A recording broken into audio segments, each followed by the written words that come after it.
I am the Wendy Chief Akers. Executive Officer of Beacon 360 Management. We are the property management firm. Thank you. Celia Kendall, I'm the Chief Executive Officer of Beacon 360. We are the property management company here at Wendy Akers.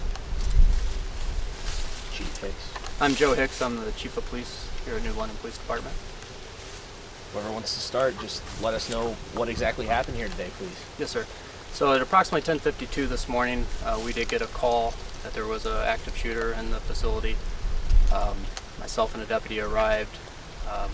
What I can tell you at this time is that a resident of the facility is the suspect, active shooter. He did shoot two of the facility's employees in the office. Both of those victims did leave under their own power to local hospitals. The suspect did turn the gun on himself and is deceased. And that's what I can tell you at this time. Was there any indication of motive of why this happened, or? That's all under investigation at this time. We should know further in the next few days. Celia, do you know the update on the condition of your two staff members here? We are actively in communication with the staff members' families. Unfortunately, we don't have any updates, but we're going to continue to stay in touch with them to make sure that them and all of their needs are met. What's your reaction to this happening here? It seems like a quiet, Yeah. nice community.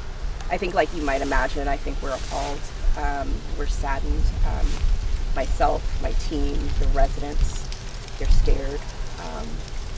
They're wondering, like we all are, how does this happen in sleepy New London? But that said, we're cooperating with local law enforcement, and of course, pending the results of the investigation. Once we know whatever we can do to prevent this from ever happening again, we're committed to making sure that we do that. Can you release the ages of the folks involved in this incident? At this time, we're not going to release any names or ages. What I do want the community to know is that everybody in our community is safe. This incident has no bearing on our safety in New London.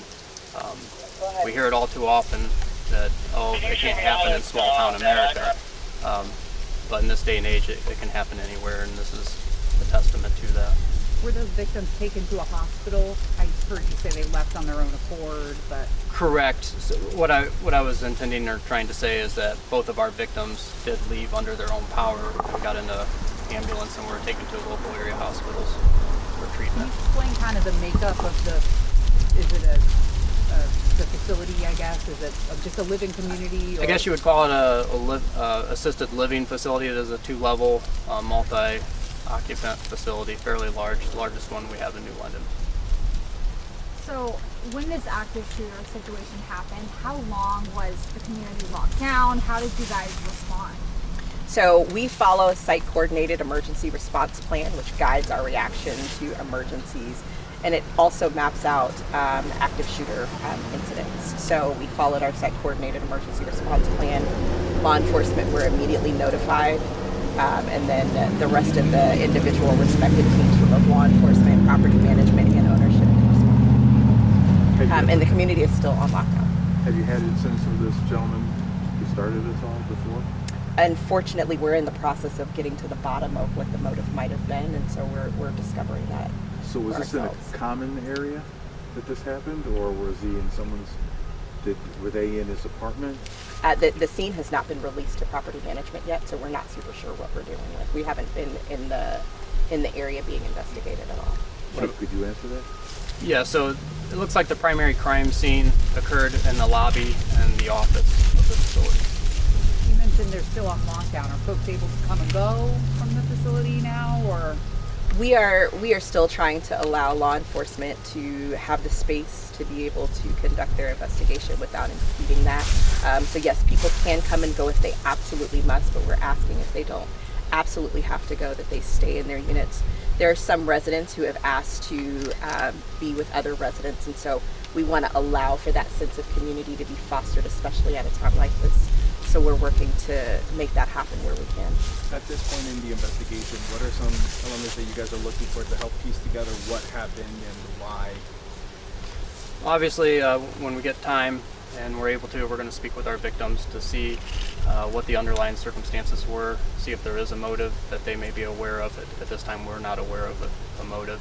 As far as some of the folks in the facility, or any of the folks that are in the facility, we do have a mobile crisis response team from Huron County that is here to assist any of our residents or any community members that may need to speak with somebody.